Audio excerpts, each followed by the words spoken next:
ubak Prestone tensang bolong menteri katrat poi yang melipat yaka polis department oleh tu yaka FIR Persia yau DGP Dr. LR Bishnoi register bat polis kasang bat toket hakabadei bat FIR ba katrat polis kalayo hakabadei bat bag FIR berado ba jika Īangrai bolong AIG masa suspend ulang ba kanika FIR ka jongu kalong bolong Khyliie Biang yaka kes kabarim FIR yesterday afternoon relating to that fake number plate or something. So now the case has been registered and the investigation has just started. So please give space, let the investigation be on, and thereafter let the law takes its own course. That how can I predict or how can I say anything like that? But for us, our duty is what?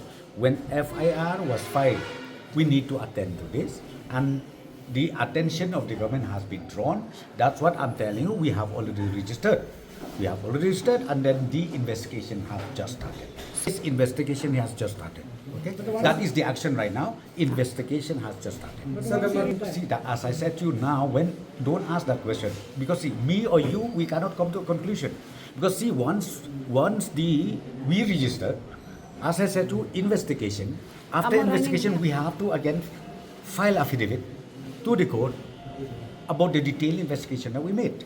So then tell you, we'll be able to know exactly when the court says yes, this is wrong or this is. I think the person who filed FIR, he draw the line again to the old case, and this old case, it becomes existing case because the court has yet to decide anything. So I will not reply on that at all because the case is still on. So let the court decide. Sir.